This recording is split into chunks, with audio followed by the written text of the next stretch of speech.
Thank you. Good afternoon, everyone. Yesterday, we discussed some of the aspects of personal selling, how the personal selling is different from the advertising, how it helps different manufacturers and sellers to reach to their customers, how there you can meet your prospective customers personally and persuade them to purchase your product. It also includes the before sale and after sale services. So the salesmanship is not only about making the sales, but they have many other tasks as well.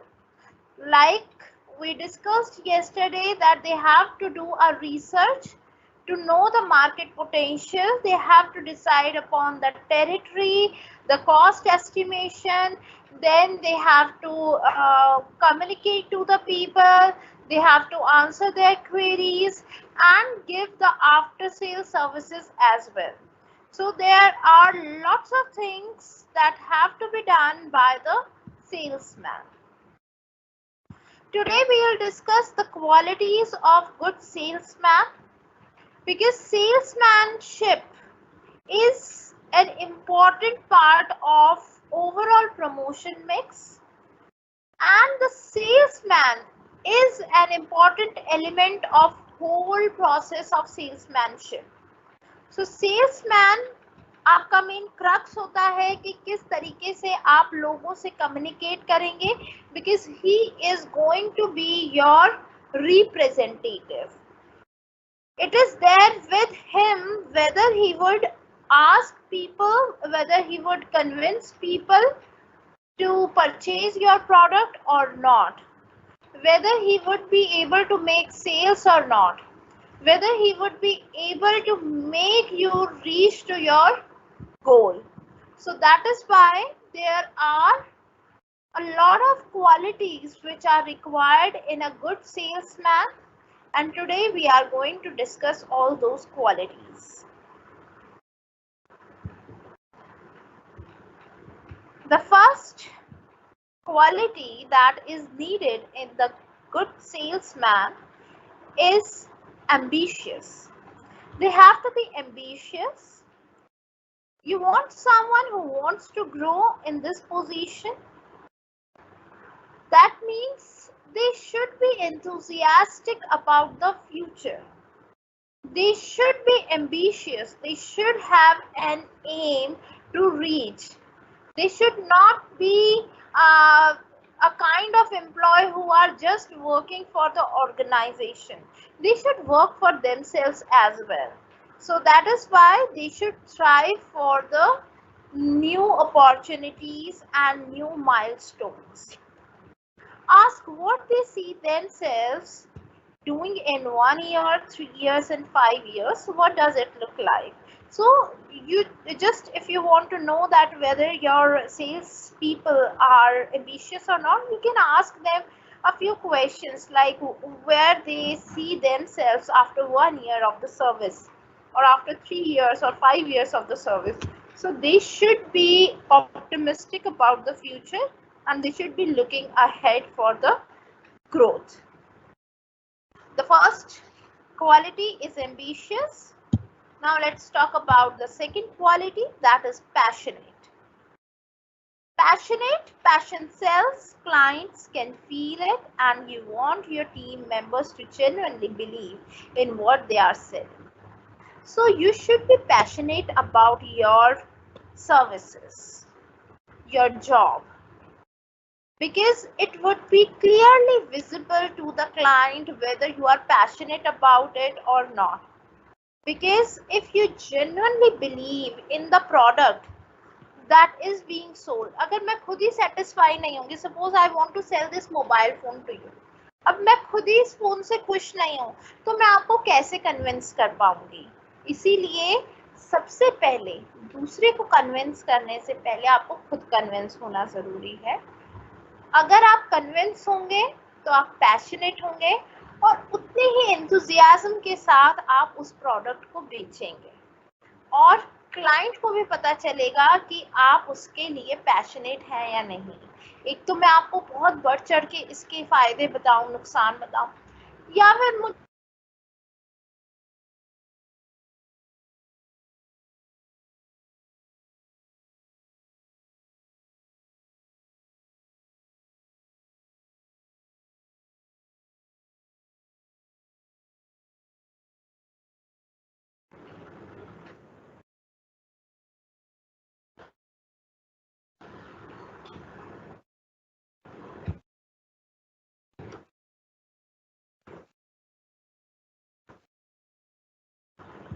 के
Am I audible?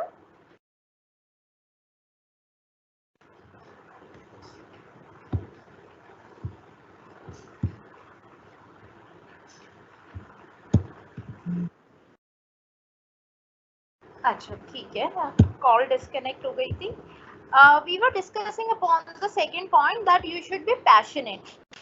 आप कोई भी चीज के लिए convince होने चाहिए, खुद उस प्रोडक्ट से होने चाहिए, और जब ही आप किसी और को उसके बारे में डेमोन्स्ट्रेट कर सकते हैं। नेक्स्ट है बोल्ड।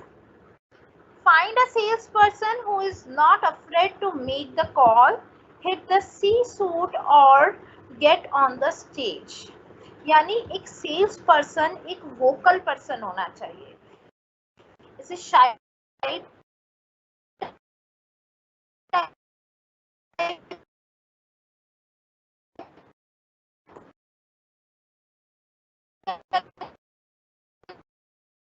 नहीं होना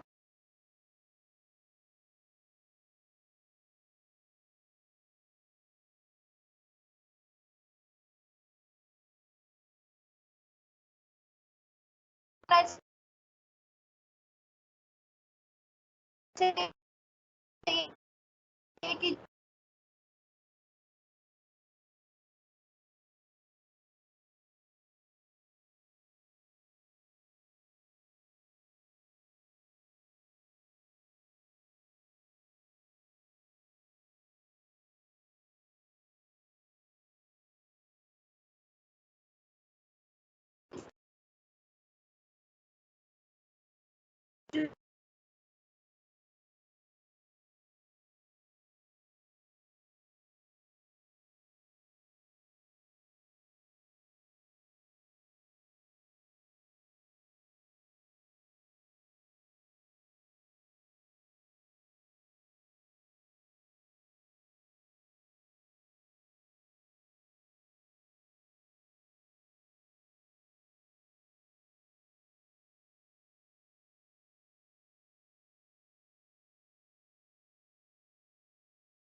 बोलना नहीं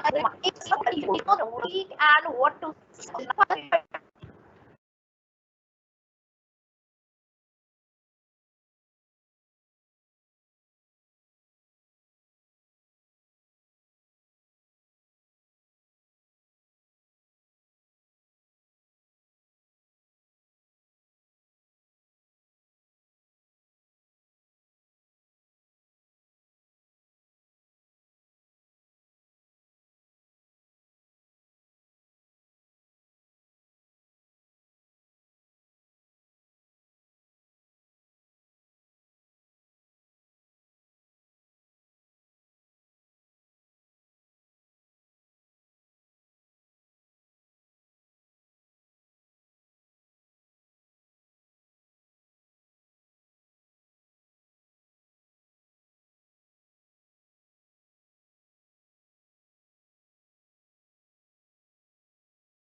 विकास जी अब आवाज आ रही है?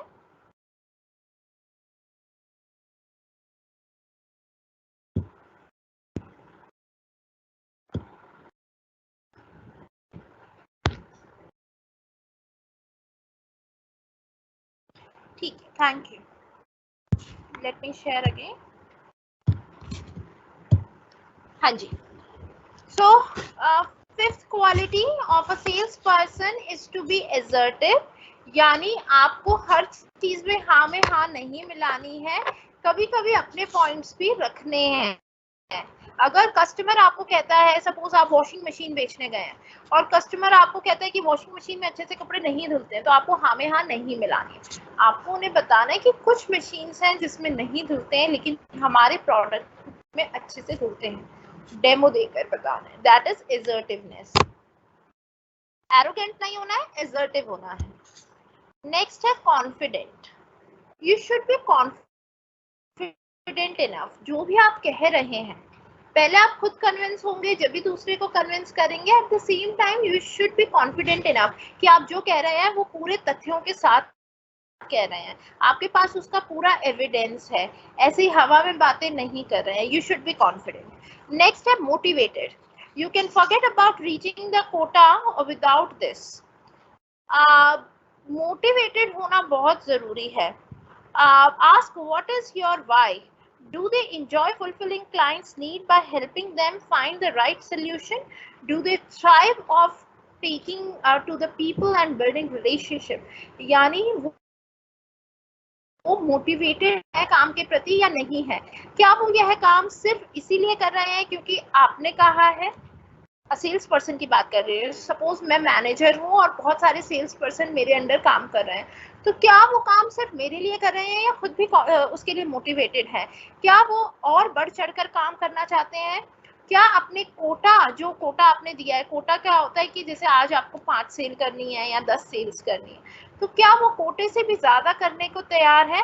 अगर वो तैयार है तो यानी वो मोटिवेटेड है. नेक्स्ट है driven. This is what puts motivation into action. After asking them what is their why, ask them what they did once they determined their purpose. What pushed them to the action? यानी ऐसी कौन सी चीज है जो उनको काम करने के लिए मोटिवेट करती है, यानी क्या चीज है जो उनको ड्राइव करती है. किसी किसी के लिए ज्यादा पैसा होता है, किसी के लिए सेल्फ सेटिस्फैक्शन होता है, किसी के लिए न्यू अपॉर्चुनिटीज होती है. So what is that thing that drives you? And the last quality is competitive. Competition is what drives people to greatness. Tell them the top performance. यानी क्वालिटी एक ये भी होनी चाहिए कि I am ready to compete. मेरे साथ के लोगों को कितना कोटा दिया गया है और वो कितना परफॉर्म कर रहे हैं. मेरे अंदर एक ये भावना होनी चाहिए कि मुझे उनसे compete करना है और उनसे बेहतर बनना है. तो competitiveness हमेशा गलत नहीं होती. हाँ, ज्यादा आपको दूसरे से ये कंपेयर नहीं करना चाहिए कि उसने इतना किया है या मैंने इतना किया है, लेकिन थोड़ा बहुत तो कंपैरिजन होना चाहिए, कंपटीशन होना चाहिए जिससे आप बेहतर कर सकें. तो competitiveness should be there in the sales person.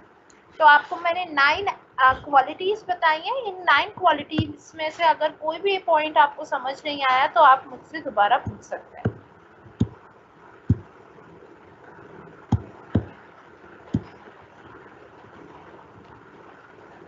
Question and answer box में लिखिए अपने क्वेश्चन.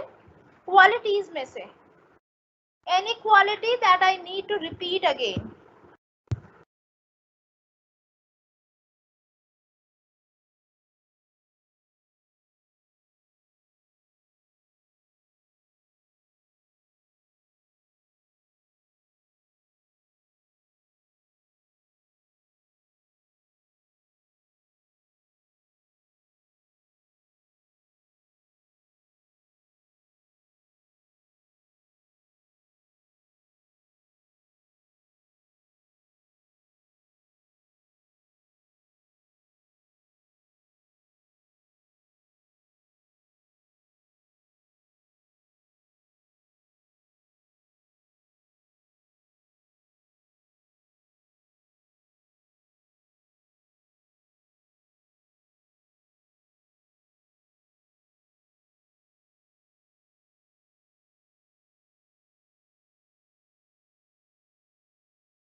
टेनेशियस का मतलब है कि आपने अगर कोई उनको तथ्य बताया है तो सीधा सीधा आपको ना नहीं करना है, उनकी बात सुन के अपना पॉइंट रखना है। सपोज आपने मुझे वॉशिंग मशीन के लिए कहा कि ये अच्छा नहीं धोती है, तो मुझे पहले आपकी बात सुननी है। अगर मैं सुनूंगी नहीं तो आप सेटिस्फाइड नहीं रहेंगे। तो पहले मैं आपकी बात सुनूंगी, नो आंसर नहीं दूंगी, मैं कहूंगी हाँ आप ठीक कह रहे हैं, पहले ऐसा होता था लेकिन ये प्रोडक्ट ऐसा नहीं है। तो you have to be tenacious, यानी अपनी बात कहो, अपनी बात से डगमगाओ मत, लेकिन दूसरे की बात सुनकर कहो।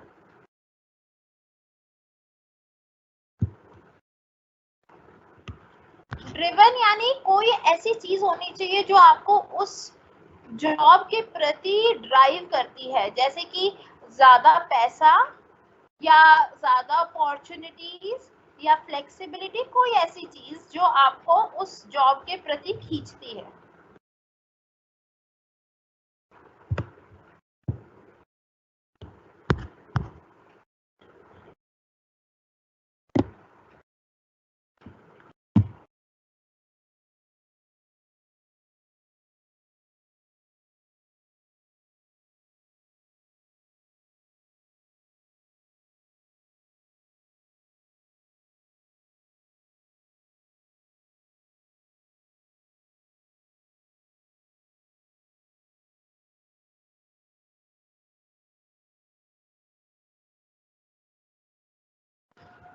अब बाकी सारे पॉइंट्स मुझे लग रहा है शायद सारे ही पॉइंट्स में डाउट है, कोई बच्चा कोई पॉइंट पूछ रहा है।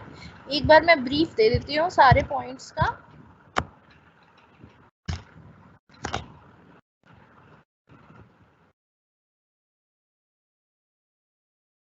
टेनेशियस और एसर्टिव में डिफरेंस है बेटा। टेनेशियस का मतलब है दूसरे की बात सुन के अपनी रखो, और एसर्टिव का मतलब है कि हर चीज में हाँ हाँ मत मिलाओ।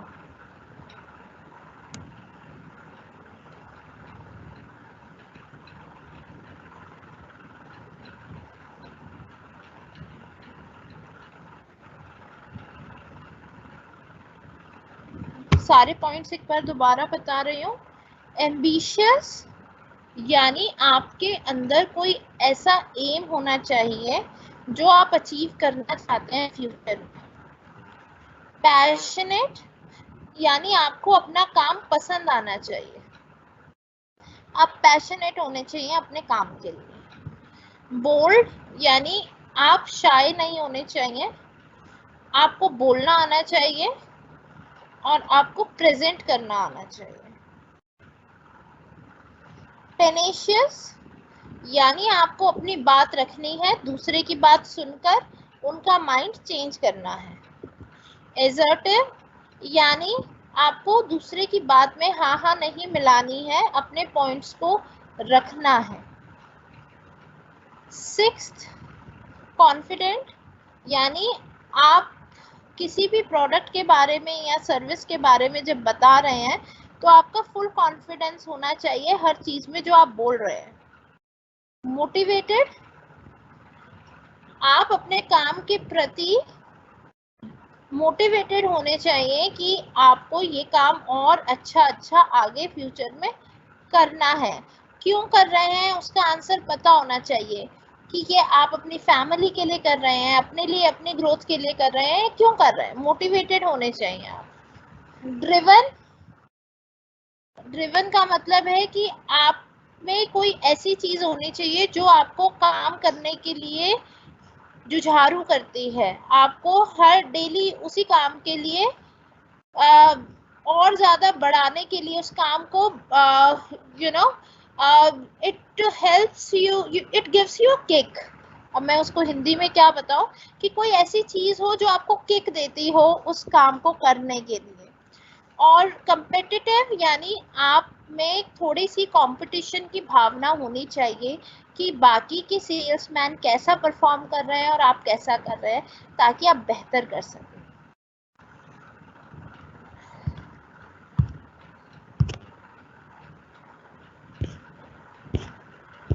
अब मैंने आपको दोबारा सारे पॉइंट्स बता दिए हैं, किसी को दोबारा डाउट है तो बताओ।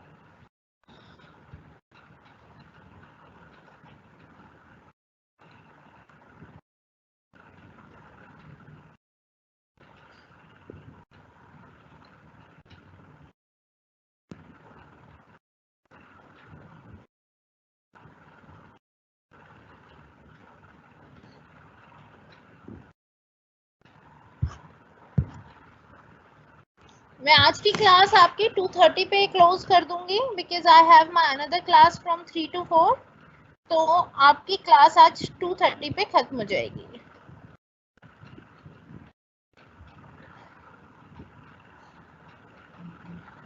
Any question?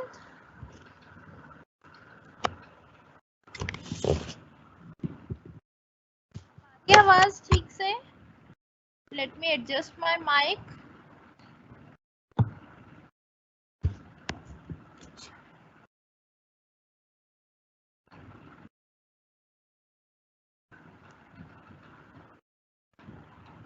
अब हमने इस स्लाइड में कुछ इनर ट्रेड्स दिए हैं, जो कुछ इनर ट्रेड्स होने चाहिए एक एथिकल सेल्स पर्सन में। क्वालिटीज का ये एक्सटेंशन है। First is courteous.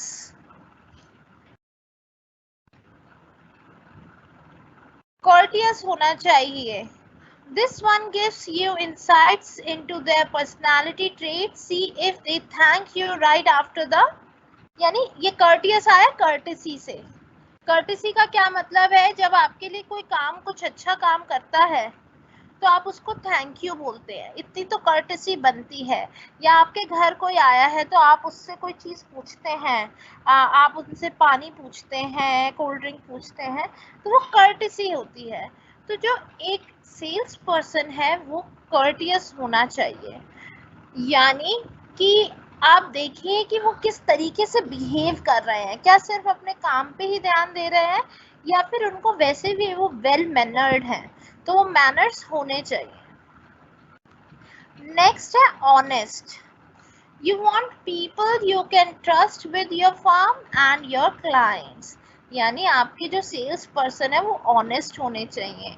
ऐसा तो नहीं कि कुछ पॉइंट्स में वो क्लाइंट्स को अंधेरे में रख रहे हैं, कुछ में वो टॉप मैनेजमेंट को अंधेरे में रख रहे हैं, तो ऐसा नहीं चलेगा। दे शुड बी ऑनेस्ट इनफ।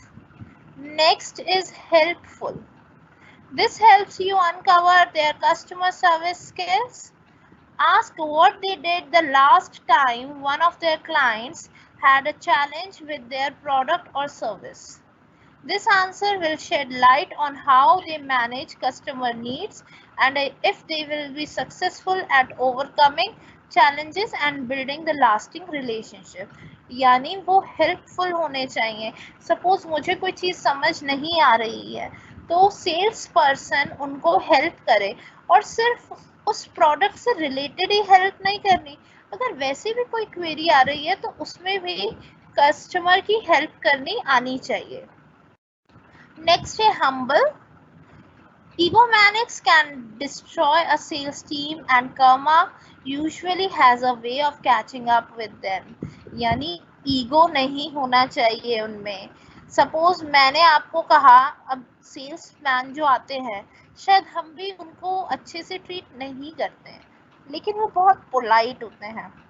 कितनी बार हम उनकी कॉल्स नहीं उठाते हैं, कितनी बार हम दरवाज़ा बहुत लेट खोलते हैं, लेकिन उनमें ईगो नहीं होनी चाहिए। They should be humble and then only they can make a sales. Next, they should be healthy. I am not only talking about their physical health but the mental health also. तो वो stress में नहीं होने चाहिए, वो physically बिल्कुल fit होने चाहिए। और लास्ट है केयरिंग।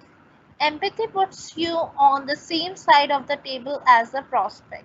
यानी एम्पैथी होनी चाहिए। एम्पैथी का क्या मतलब है कि आप अपने आप को कस्टमर की जगह रखकर देखें, क्या उनके कंसर्न ठीक है, और फिर उनको सॉल्व करने की कोशिश करें।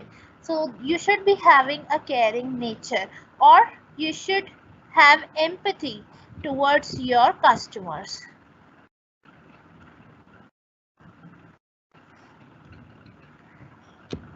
इस स्लाइड में से कोई क्वेश्चन है?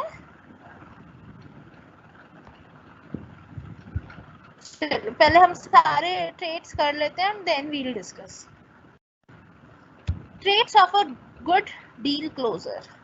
अभी तक हमने इनर ट्रेड्स की बात की, क्वालिटीज की बात की, अब हम एक डील क्लोजर की बात कर रहे हैं। यानी डील क्लोजर कौन होता है? जो एक बार डेमोन्स्ट्रेट करके एक्शन करवा ले अपने कस्टमर से, वो डील क्लोजर होता है, यानी फाइनली डील हो गई। तो उसके क्या क्या ट्रेट्स हैं? Intelligence book smarts, the smart take from the strong, ask what their greatest educational achievement was and why। यानी पहले तो बुक वाली उनकी इंटेलिजेंस देखनी जरूरी है कि उनके पास कितनी डिग्री है, क्योंकि जितना ज्यादा पढ़ा लिखा इंसान होगा उतना ज्यादा ये कहलाता है कि they are a good deal closer. तो पहले हम उनकी बुक स्मार्टनेस देखेंगे, फिर उनकी इंटेलिजेंस देखेंगे स्ट्रीट स्मार्ट्स पर, कौन से लोग फील्ड पे उतर के ज्यादा अच्छा काम करते हैं। कुछ कभी कभी क्या होता है कि लोगों के पास डिग्री अच्छी होती है लेकिन वो फील्ड पे इतना अच्छा काम नहीं करते, या वाइस वर्सा, डिग्री इतनी अच्छी नहीं होती लेकिन बहुत अच्छा काम करते हैं फील्ड पे। तो make sure they have the common sense, सिर्फ बुकिश नॉलेज से कुछ नहीं होने वाला, they should have the common sense. You don't want pushovers, tell them an obviously fabricated story and see if they pick up on it. Play it off if they do, run if they don't।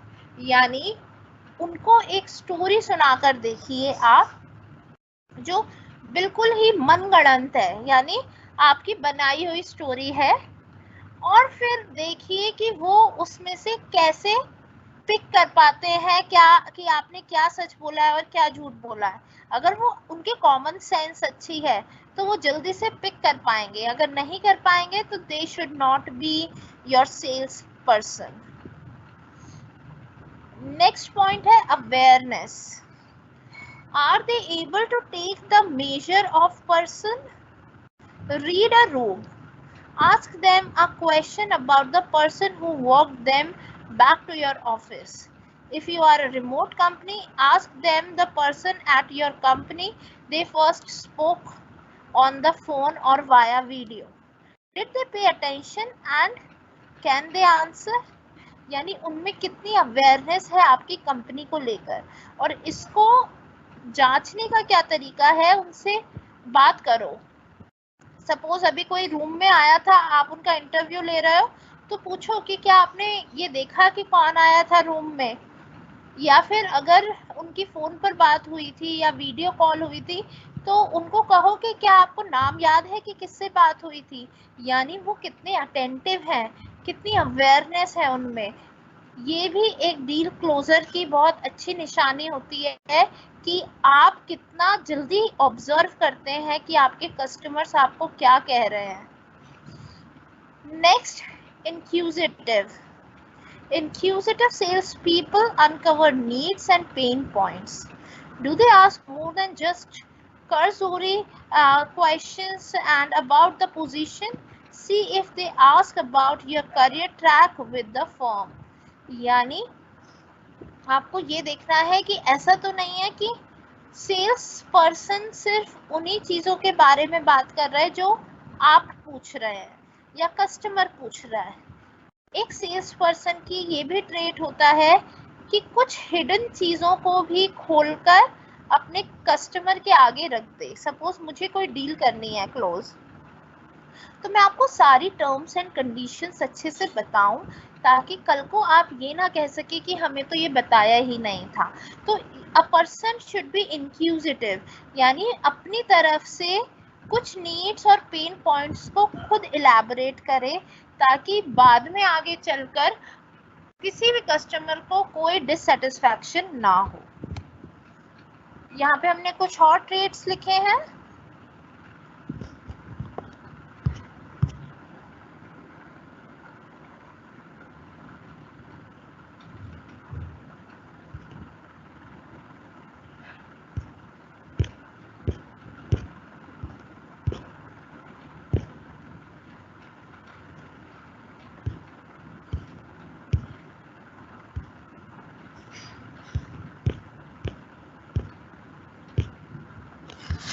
चलिए next point है organised.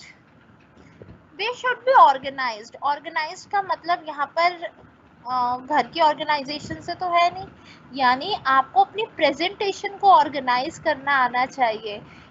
यानी suppose मुझे पहले आपको क्या बताना है, उसके बाद क्या बताना है प्रोडक्ट के बारे में, फिर क्या बताना है, लास्ट में प्राइस बताना है, सबसे पहले प्राइस बताना है, पहले फीचर्स बताने हैं, पहले साइड इफेक्ट्स बताने हैं। I should be organised enough कि इस सिस्टम से मुझे अपने कस्टमर्स को हैंडल करना है।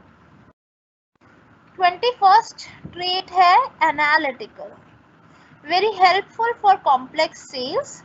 Question them about a challenging sale you worked on. Do they ask for more info or more data to help determine an answer? Not only does this shed light on their problem solving skills, but it also tests to see if they have good listening skills. How well did they understand your previous challenging sales story? यानी पहले उनको कुछ ऐसी stories बताओ, जैसे मैं top management हूँ, आप सब सेल्स पर्सन हैं, अब मैं आपकी एनालिटिकल सेल्स स्किल्स को चेक कर रही हूँ। तो मैंने 10 लोगों को बिठाया और अपना एक्सपीरियंस बताया कि मैंने वहाँ पे मैं सेल करने गई थी, लोगों ने दरवाज़ा नहीं खोला या इस तरीके से लोगों ने प्रोडक्ट खरीदे नहीं। तो अपनी स्टोरी मैं शेयर करूँगी, उसके बाद मैं देखूंगी कि आप में से कितने लोग अच्छे से सुन रहे हैं, और उससे भी ज़्यादा इम्पोर्टेंट है कि आप कैसे सजेशन दे रहे हैं। आप में से कुछ कहेंगे कि मैम आपको ये करना चाहिए था, ये हो सकता है। इससे मुझे आपके एनालिटिकल स्किल्स के बारे में पता चलेगा कि अंडर प्रेशर आप कैसे काम कर सकते हैं। नेक्स्ट ट्रेट है लर्नर का। लर्नर होना बहुत ज़रूरी है। सपोज एक दिन आप सेल्स करने गए, आपके लिए किसी ने दरवाज़ा नहीं खोला, तो अगले दिन फ्रस्ट्रेट होके आप बैठ गए, आपने कहा मैं उस टेरिटरी में नहीं जाऊंगा। तो इसका मतलब you are not a good learner.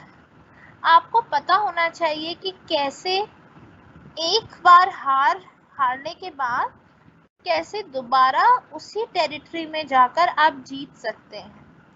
तो you have to learn from your experience and from your subordinates experience या peer group experience कि बाकी लोगों का क्या एक्सपीरियंस है, उससे सीखकर आप नेक्स्ट सर्वे के लिए निकलेंगे। नेक्स्ट है social IRL। Do they like people and are they known outside of their circle? What do they do in their community?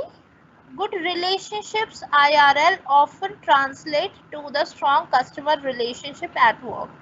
IRL का मतलब है interpersonal relation linkages, यानी आपकी बाकी कम्युनिटी के लोगों के साथ कैसी जान पहचान है। अब आपने देखा होगा कुछ सेल्स पर्सन होते हैं, वो आसपास के लोग सब जानते हैं, उनको अच्छे से ट्रीट करते हैं, वो लोगों से अच्छे से बात करते हैं। तो जब वो कोई प्रोडक्ट बेचते हैं तो हम उनसे लेना पसंद करते हैं क्योंकि उनकी गुडविल अच्छी है, सोशल IRL अच्छी है। अगर कोई ऐसा बंदा है जिसको कोई पसंद नहीं करता, बहुत ड्रिंक करता है, कुछ इस तरीके का टाइप का कोई भी बंदा है, तो हम उससे चीज़ें लेना पसंद नहीं करेंगे जो कम्युनिटी से बिलोंग नहीं करता। तो इसीलिए it's very important to have your social IRL, social goodwill, ताकि लोगों से अच्छे रिलेशनशिप बनाकर आप प्रोडक्ट्स को बेच सके। आपने देखा होगा LIC एजेंट्स थोड़े ऐसे होते हैं,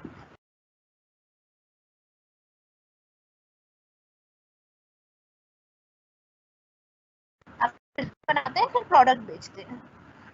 social online, are they good at social selling? Ask what platforms are they on? How often do they post and engage with the followers and connection? यानी आज के ज़माने में सोशल ऑनलाइन होना भी बहुत ज़रूरी है, यानी सोशल मीडिया पे अपना सर्कल होना ज़रूरी है। तो आप ये देखेंगे कि सेल्स पर्सन जो है आपका, उसके कितने फॉलोअर्स हैं, कितने फ्रेंड्स हैं, वो कितना बड़ा इन्फ्लुएंसर बन सकता है। और लास्ट है ऑप्टिमिज्म, यानी एक सेल्स पर्सन को ऑप्टिमिस्टिक होना बहुत ज़रूरी है कि उसकी सेल ये होगी ही होगी। सपोज मैं किसी घर पर गई, उन्होंने ज़्यादा इंटरेस्ट नहीं दिखाया, छोड़कर मैं दूसरे घर पर चली गई, तो अगर मैं उनको परसुएट करती तो हो सकता है कि वहाँ पर सेल हो जाती, लेकिन मैं ऑप्टिमिस्टिक नहीं रही, इसीलिए मैंने सेल नहीं की। तो it is really important for your sales people to be optimistic. तो हमने 25 ट्रेड्स किए हैं। अब इनमें से पॉइंट 1 2 मत लिखना, पॉइंट का नाम लिखना कि आपको कौन सा पॉइंट समझ नहीं आया, and then I will explain. जब तक मैं ये पीपीटी अपलोड कर देती हूँ सेम लिंक पर। कुछ बच्चों का कल भी मैसेज आया था कि अगर पहले आपको मिल जाती है पीपीटी तो ज़्यादा अच्छा रहता है, तो मैं ये अपलोड कर देती हूँ। शायद ये पर्सनल सेलिंग की मैंने अपलोड कर दी है। जो कल वाला लिंक था उस पर जाकर देखो, मैंने ये पर्सनल सेलिंग की पीपीटी कल ही अपलोड कर दी थी।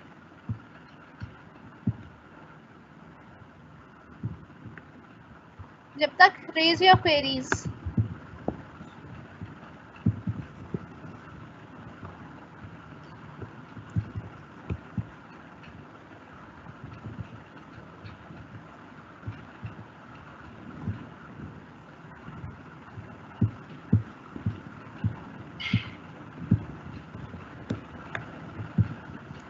यस, ये पीपीटी अपलोडेड है, आप कल वाले लिंक पर जाकर देख सकते हैं। ठीक है, अब आपके कुछ क्वेश्चन आए हैं। एनालिटिकल का मतलब है कि सामने वाले की एनालिटिकल स्किल्स कैसी हैं, यानी वो सिचुएशन को समझकर उसकी प्रॉब्लम को सॉल्व कैसे कर सकता है। अब इसको जानने के लिए आप कोई रिटन टेस्ट भी ले सकते हैं कि जिसमें मैंने आपको कोई सिचुएशन दे दी और पूछ लिया कि आप इस सिचुएशन में कैसे डील करेंगे, या फिर मैं अपनी तरफ से आपको कोई स्टोरी सुना सकती हूँ और फिर पूछूंगी कि आप मेरी जगह होते तो क्या करते। इससे आपकी एनालिटिकल स्किल्स पता चलती है और किसी भी सिचुएशन को हैंडल करने की पावर पता चलती है। नेक्स्ट पॉइंट है सोशल आईआरएल। सोशल आईआरएल का मतलब है कि अगर कोई बंदा नॉर्मली किसी सोसाइटी में अच्छा माना जाता है और उसके बहुत सारे लिंकेजेस हैं, तो वो बंदा एक ज़्यादा अच्छा सेल्स पर्सन बन सकता है rather than a person who is not known to others.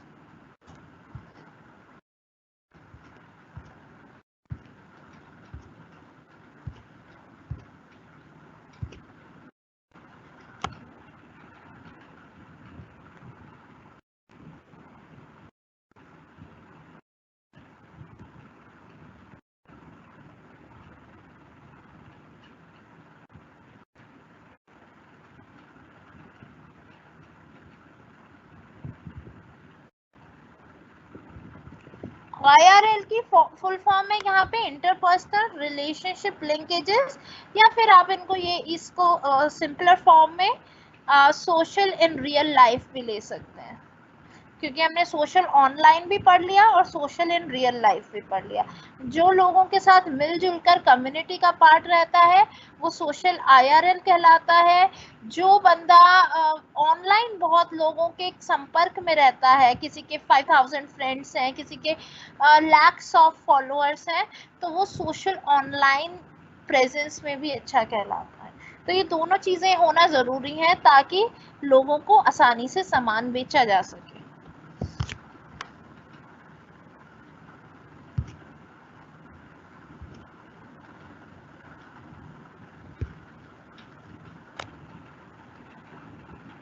Humble का मतलब है कि आप में ईगो नहीं होना चाहिए। अगर सामने वाले ने आपके प्रोडक्ट में कोई इंटरेस्ट नहीं दिखाया या आपको भेज दिया तो आपको अपना ईगो नहीं दिखाना है, आपको उनसे पोलाइटली ही बात करनी है। आपने देखा होगा सेल्स पर्सन वो बहुत पोलाइट होते हैं।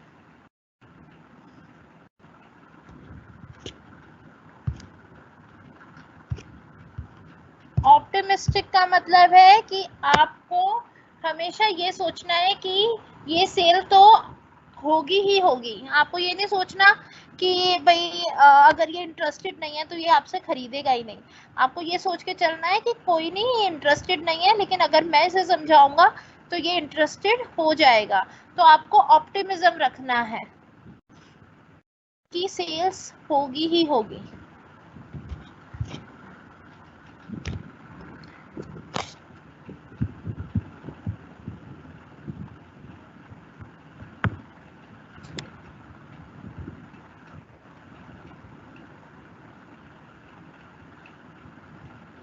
केयरिंग का मतलब है आप में एम्पैथी होनी चाहिए। एम्पैथी का मतलब है कि आप खुद को उसकी जगह रखकर देखिए कि किसी कस्टमर के क्या क्या कंसर्न्स हो सकते हैं related to price, related to quality, और फिर आप उसको सॉल्व करने की कोशिश करो।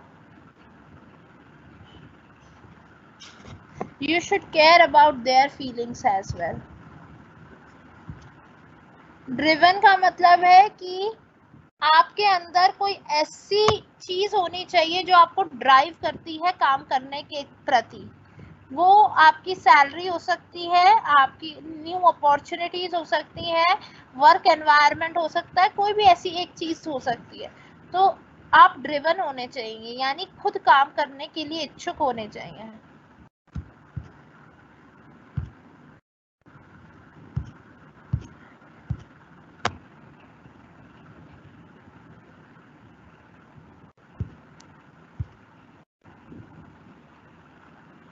क्लटर्ड वर्क स्पेस का मतलब है जहाँ पे कोई काम अच्छे तरीके से ना हो। कभी कोई काम कर दिया, कभी कोई प्रोसेस कर दिया, जो बाद में करने वाली चीज थी वो पहले कर दी, जो पहले करने वाली थी वो बाद में। ऐसा नहीं होना चाहिए, क्लटर्ड नहीं होना चाहिए, वेल ऑर्गेनाइज्ड होना चाहिए कि पहले आपको प्राइस की बात करनी है या नहीं। सपोज मैंने शॉप में किसी प्रोडक्ट को बेचने आई हूँ, वो बहुत महंगा है, और मैं आते ही आपको प्राइस बता दूँ तो आप आगे की कोई चीज़ मुझसे सुनोगे ही नहीं। इसलिए I should be well organised कि पहले मुझे फीचर्स बताने, लास्ट में प्राइस की बात करनी है। अगर वो महंगा है, अगर वो सस्ता है तो सबसे पहले प्राइस बताओ ताकि लोग अट्रैक्ट हों, फिर उसके बाद उसके फीचर्स बताओ। तो that is how you need to organise the whole presentation.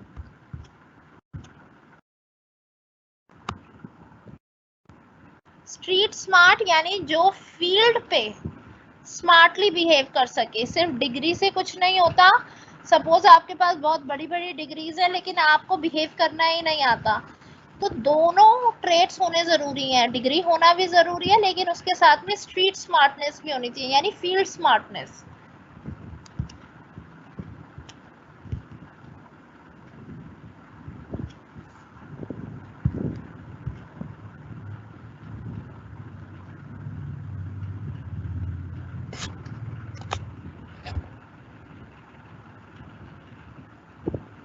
Distractions यानी कोई बंदा आपके घर सेल करने आया है, अब वो डिस्ट्रैक्ट हो रहा है आपकी बातों से, या सपोज आपके घर में बच्चे हैं, वो डिस्ट्रैक्ट कर रहे हैं, वहां पर जा रहे हैं, उसका ध्यान भटक रहा है, तो वो सेल नहीं कर सकता। He should be focused on his work. आसपास के लोग क्या कर रहे हैं उस पर ध्यान ना देकर उसको काम पर ध्यान देना चाहिए, जब भी वो वेल ऑर्गेनाइज्ड कहलाएगा। चलिए अब नेक्स्ट चलते हैं।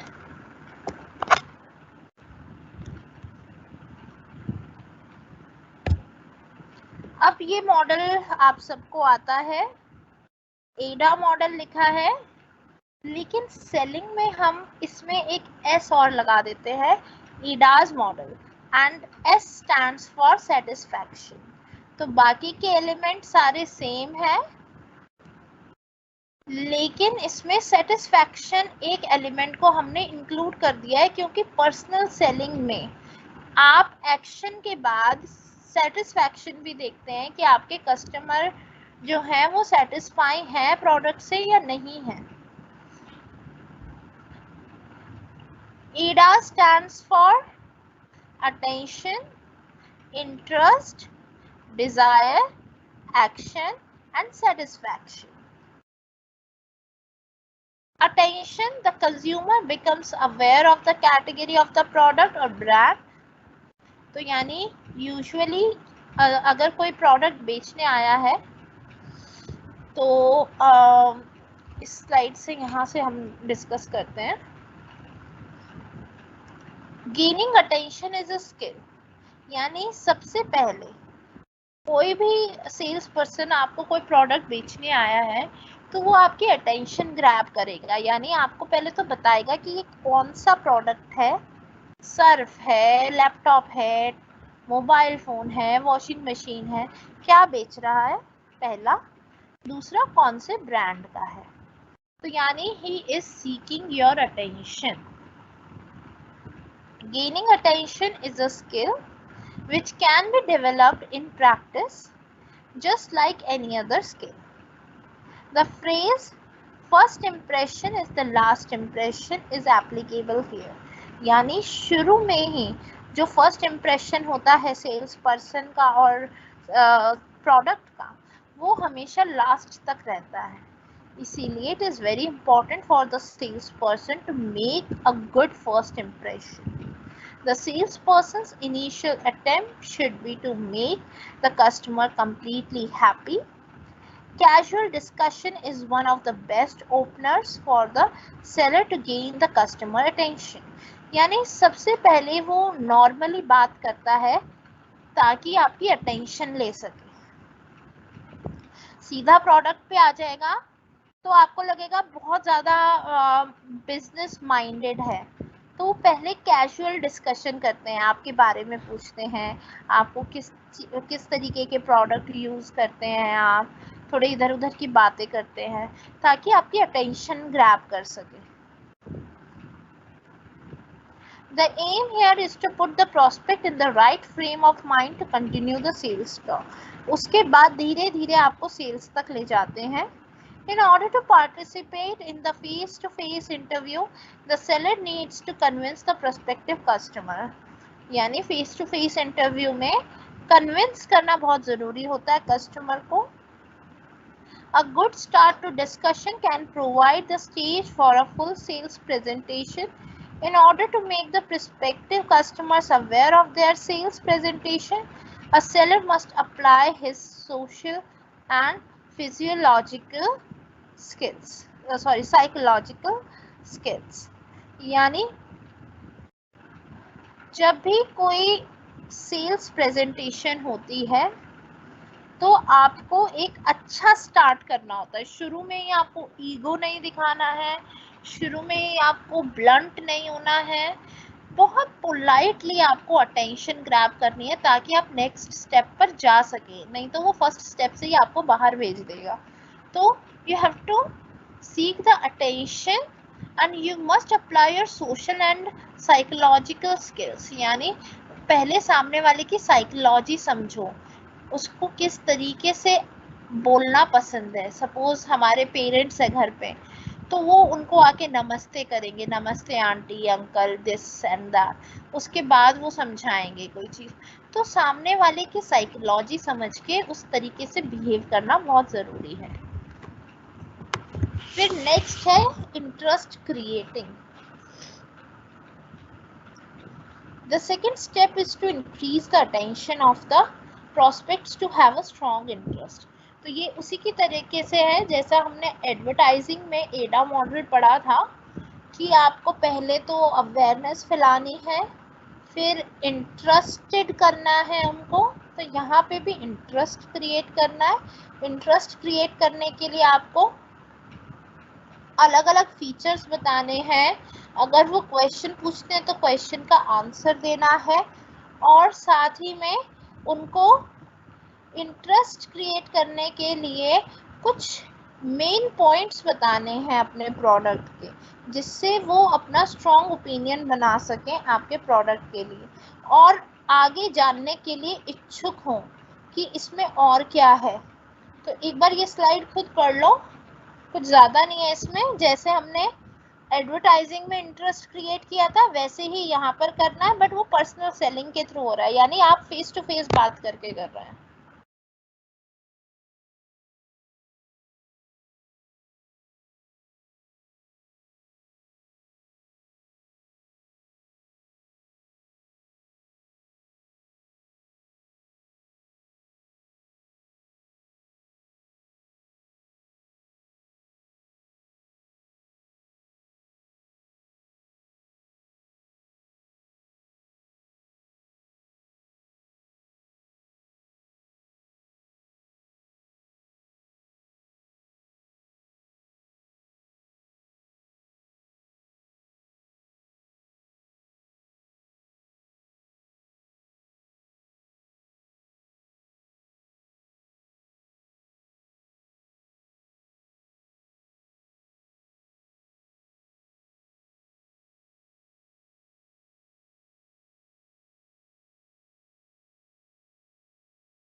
नेक्स्ट है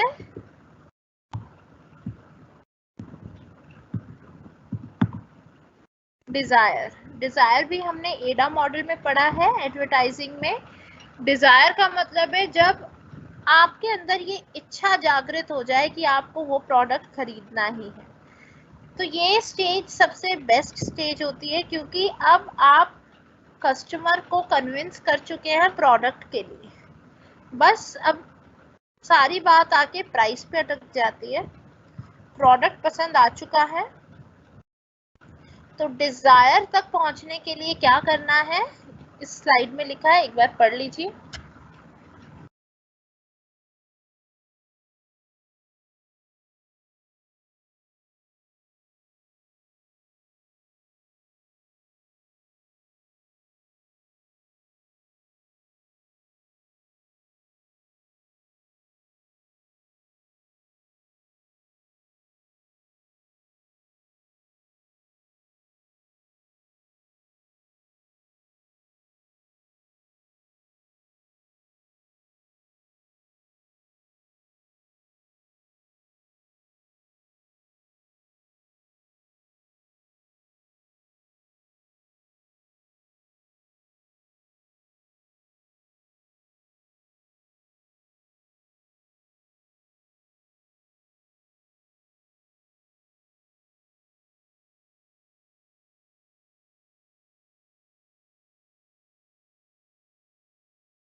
नेक्स्ट एक्शन। एक्शन हमने पढ़ा था एडवर्टाइजिंग में कि जब फाइनली आपके प्रोडक्ट को खरीदने के लिए प्रोस्पेक्टिव कस्टमर रेडी हो जाए तो उसको एक्शन पार्ट कहते हैं। यहाँ पर एक्शन पार्ट अगेन थोड़ा डिफरेंट है, क्योंकि जब हम एडवर्टाइजिंग में देखते हैं तो लोग एड देख के फिर बाद में जब उनकी मर्जी होती है जब खरीदते हैं। लेकिन पर्सनल सेलिंग में सेल्स पर्सन असिस्ट करता है एक्शन पार्ट में भी, कि कैसे खरीदना है, कैसे पेमेंट करनी है, क्या डिस्काउंट है। तो एक बार ये स्लाइड भी पढ़ लीजिए।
अब देखिए इसमें लिखा है कि कई बार इंसान, कोई भी कस्टमर जो है, वो डिज़ायर होती है उस प्रोडक्ट को खरीदने की, लेकिन वो एक्शन तक नहीं जा पाता, यानी उसको खरीद नहीं पाता या खरीदने तक नहीं पहुंच पाता। चाहता है लेकिन खरीदता नहीं है। तो यहाँ पर सेलर का बहुत इम्पोर्टेंट पार्ट होता है, क्योंकि सेलर उसको रीअश्योर करता है कि आपको ये खरीदना चाहिए। ये क्यों खरीदना चाहिए आपको? हम आपको, चलो थोड़ा, अगर आपको ये लग रहा है कि ये कस्टमर प्राइस की वजह से कर रहा है, खरीदना तो चाहता है, पसंद आ रहा है, लेकिन प्राइस की वजह, तो थोड़ा डिस्काउंट दे दो या थोड़ा और फायदे बता दो, या बता दो कि ये इस सेलिब्रिटी ने यूज़ किया या आजकल इतने लोग यूज़ कर रहे हैं इसे, इसका बहुत अच्छा फीडबैक आ रहा है। तो ये सारे काम जो है ये भी एक सेल्समैन को करने होते हैं, ताकि उनकी जो इच्छा है उसको एक्शन पार्ट तक पहुंचाया जा सके। और लास्ट स्टेज है सेटिस्फैक्शन, जो एडा थियरी में नहीं थी लेकिन एडाज थियरी ऑफ सेलिंग में है। This is the fifth step. The customer should feel that the seller has merely helped him in making the right decision। यानी कस्टमर को ऐसा नहीं लगना चाहिए इसने जबरदस्ती मुझे ये प्रोडक्ट दे दिया, उसको ये लगना चाहिए कि उसने, जो सेल्समैन है, उसने तो मुझे फैसिलिटेट किया है ताकि मैं अपनी इच्छा के प्रोडक्ट को खरीद सकूं, और मैंने जो भी डिसीजन लिया है वो सही डिसीजन लिया है। इससे पता चलता है कि कस्टमर सेटिस्फाइड है। The salesperson will ensure that the product is delivered to the consumer after the sales are made। Sales person को कभी कभी तो उनके पास प्रोडक्ट होता है वो साथ में, तो वो साथ में दे देते हैं, कभी कभी वो बाद में डिलीवर किया जाता है। तो सेल्स पर्सन को ही has to make it sure कि जो भी वो प्रोडक्ट है वो अच्छे से डिलीवर कर दिया जाए। The salesman can feel the opportunity and brings back the sales are made, brings back his stocks। यानी अब जब प्रोडक्ट बिक गया है उसके बाद ऐसा नहीं होना चाहिए कि सेल्समैन कहे कि चलो ठीक है हो गया, नाउ आई एम गोइंग। नहीं, उसके बाद भी उसको अपनी बातचीत जारी रखनी चाहिए ताकि कस्टमर और ज़्यादा सेटिस्फैक्शन महसूस कर सके। Customers always expect good service and good products. Thus, you must reassure your customer that he took the right decision even after he purchased the product। यानी जब परचेज कर लिया है, प्रोडक्ट डिलीवर हो गया, उसके बाद भी आपको अपने कस्टमर को बार बार कन्विंस करना है कि आपने सही फैसला लिया है। The product is useful for the customer, he is right and that is his decision। यानी उसको बार बार ये बताओ कि आपने जो डिसीजन लिया है वो ठीक है, प्रोडक्ट जो है बहुत यूजफुल है, आपको अच्छा लगेगा यूज करके, और आपका डिसीजन और आप बिल्कुल सही हैं। Since the customer is the king, we have to satisfy them in his queries and provide good after sale services। यानी सेटिस्फैक्शन के लिए आपको अच्छी आफ्टर सेल सर्विसेज भी देनी है, जैसे इंस्टॉलेशन की सर्विस देते हैं कुछ लोग। अगर मैंने कोई प्रोडक्ट बेच दिया, अब तो बिक गया, तो मेरी क्या सिरदर्दी है, करवा लेंगे इंस्टॉल? नहीं, ऐसा नहीं होना चाहिए। एक कस्टमर जब भी सेटिस्फाई होगा जब आप उसको अच्छी आफ्टर सेल सर्विसेज भी देंगे। कोई प्रॉब्लम आ गई तो जब के जब ठीक करेंगे, इंस्टॉलेशन करवाएंगे फ्री में। तो ये सारी आफ्टर सेल सर्विसेज भी ज़रूरी है, just keep your customer satisfied. So ये 5 स्टेप आते हैं एडाज थ्योरी में। अगर इसमें से कोई क्वेश्चन है तो यू कैन आस्क।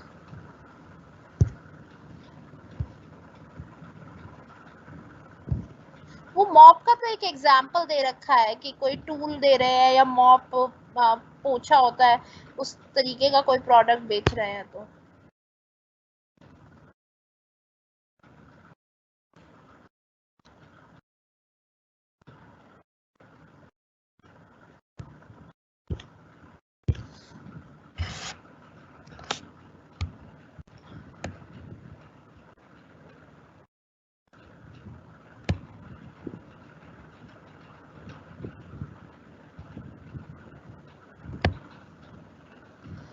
यानी अगर कोई आप टूल या कोई मॉप बेच रहे हैं, किसी भी तरीके का कोई सामान बेच रहे हैं, तो आपको इस तरीके से बेनिफिट बताने हैं ताकि लोग मन ही मन में सोचें कि ये हमने पहले क्यों नहीं खरीदा।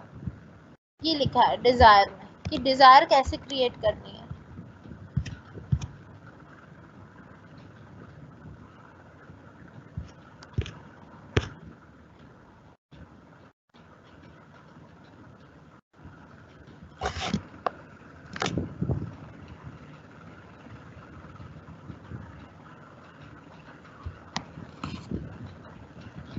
इंटरेस्ट और डिजायर में दोनों में इंटीग्रल पार्ट क्या है, एक क्वेरी ये आई है। तो इंटरेस्ट में आप सिर्फ उसके बारे में ज़्यादा नॉलेज लेना चाह रहे हैं, और डिज़ायर तक पहुंचने में जब आप डिज़ायर पे पहुंचते हैं तो जब आप अपने माइंड में बहुत स्ट्रॉन्ग कन्विक्शन बना चुके होते हैं कि yes I want this product. तो इंटरेस्ट में क्वेश्चन होता है कि what are the features of the product, and desire में होता है कि yes I want this product.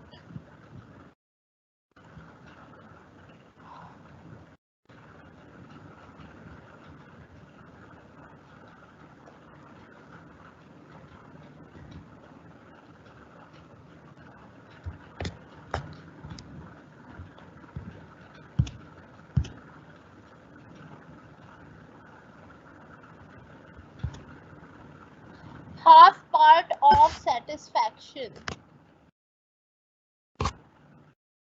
अब फर्स्ट हाफ या सेकेंड हाफ, कौन सा पॉइंट समझ नहीं आया है सेटिस्फैक्शन में, वो बताओ, मैं बताऊंगी दोबारा।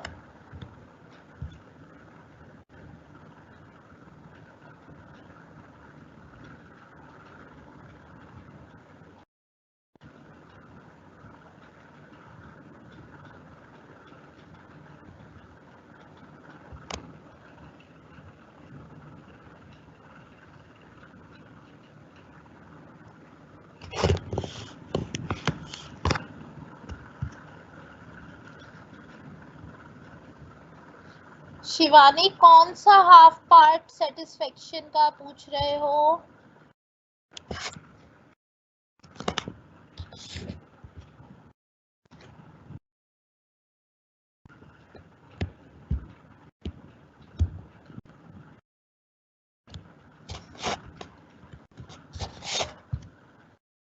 Second half.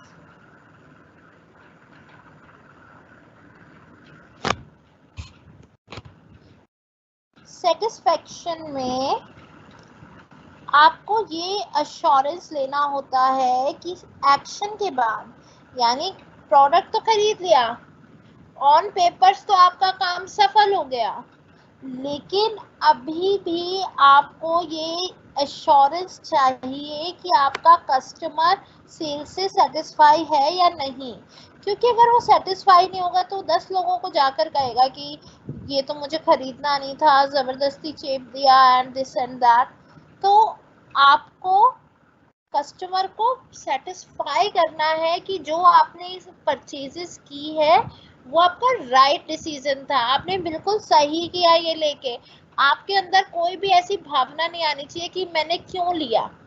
तो उस चीज में भी सेल्समैन का बहुत बड़ा हाथ होता है, क्योंकि खरीदने के बाद भी वो कस्टमर को सेटिस्फाई करता है सप्लीमेंट्री एविडेंस से। यानी वो बताएगा कि साथ वाले लोगों ने भी ये लिया था, बहुत अच्छा चल रहा है, वो तो बहुत खुश हैं इससे, उन्होंने तो दूसरी परचेजेस भी की है, उन्होंने तो अपने रिश्तेदारों को भी कहा है ये खरीदने को। इससे सेटिस्फेक्शन बढ़ता है कि हाँ मैंने जो प्रोडक्ट लिया है वो ठीक लिया है। I hope it is clear now.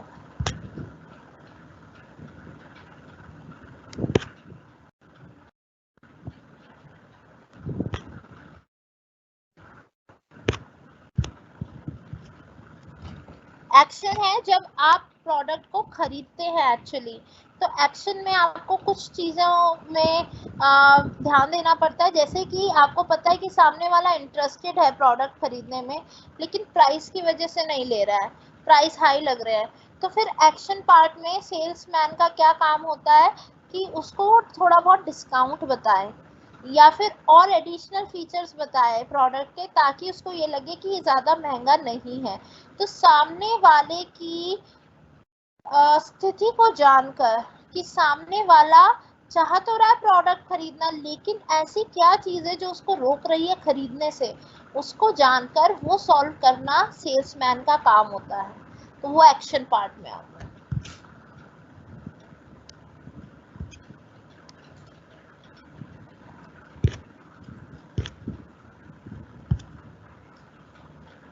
I hope it is clear now. Action. PPT show नहीं हो रही है क्योंकि मैं आपकी वाली स्क्रीन पर हूँ ना, क्वेश्चन ले रही हूँ, इसीलिए शो नहीं हो रही है।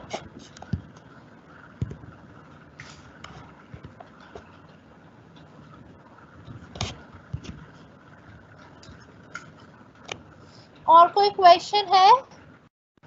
क्योंकि नेक्स्ट टॉपिक है हमारा प्रोसेस ऑफ सेल्समैनशिप या पर्सनल सेलिंग, जिसको हम आज स्टार्ट नहीं करेंगे, हम नेक्स्ट क्लास में करेंगे।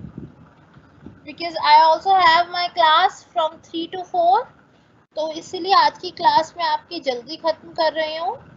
अब एक दो टॉपिक रह गए हैं जो हम नेक्स्ट, अब आपकी दो क्लासेस रह गई हैं, आई थिंक एक 3rd अप्रैल को है, एक 5th अप्रैल को है। So we will be able to complete our syllabus. So that's all for today.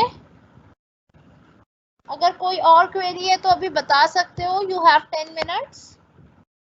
PPT upload करी जा चुकी है, कल आपको पीपीटी अपलोड कर दी थी मैंने।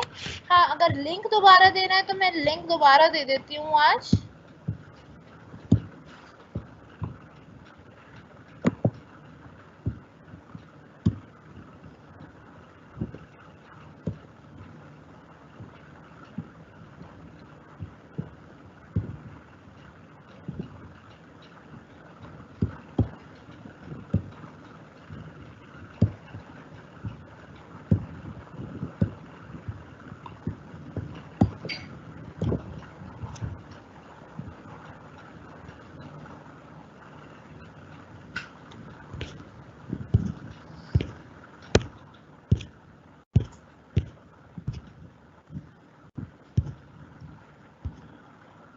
शुभम की एक क्वेरी आ रही है कि एडाज इन सेल्समैनशिप वर्सेस एडवर्टाइजिंग। एडवर्टाइजिंग में हमने सिर्फ एडा मॉडल पढ़ा है जो एक्शन पे खत्म हो जाता है, लेकिन सेल्समैनशिप में सेटिस्फैक्शन पर भी ध्यान दिया जाता है। मेरी फर्स्ट पीपीटी है, उसमें देख सकते हैं आप। What is CRM? CRM is Customer Relationship Management. तो आपको सिर्फ सेल नहीं करनी है, लेकिन कस्टमर से एक लॉन्ग टर्म रिलेशनशिप भी मेंटेन करना है, ताकि बार बार वो आपसे प्रोडक्ट खरीदे। एसर्टिव होने का मतलब है कि आप अपने पॉइंट पर खड़े रहें। तो यानी अगर सामने से कोई कुछ कह रहा है कि भाई ऐसा होता है, तो उसकी सारी हाँ में हाँ नहीं करनी है, आपको अपने पॉइंट्स भी रखने हैं। लिंक मैंने आपको दे दिया है, पब्लिश कर दिया है। इस पे आज तक की सारी पीपीटीज हैं, इवन जो नेक्स्ट क्लास में होगा वो भी है।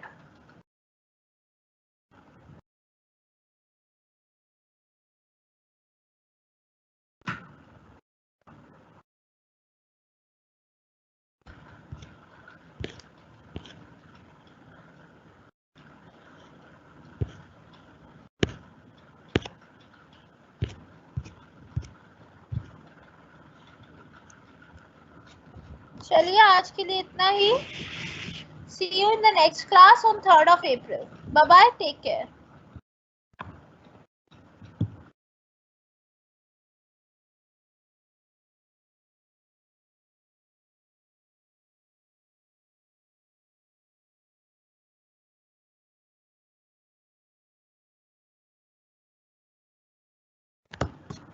विकास जी, मेरी आवाज आ रही है?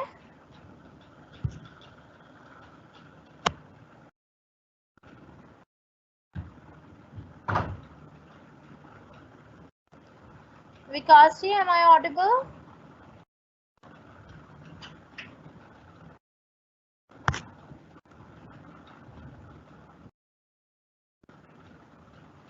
एग्जाम आपके ऑफलाइन होंगे।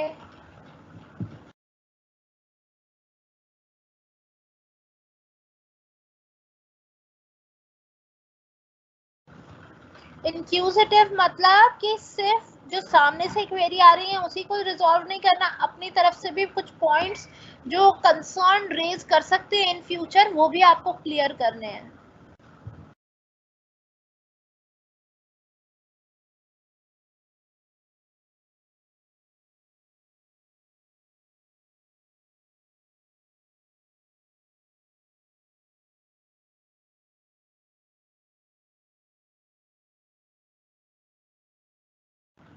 रिकॉर्डेड लेक्चर में मैं कुछ नहीं कर सकती, वो सब एसओएल की टेक्निकल टीम ही देखती है। जब वो फिल्टर आउट करते हैं, एडिटिंग करते हैं लेक्चर्स की, उसके बाद ही अपलोड होते हैं।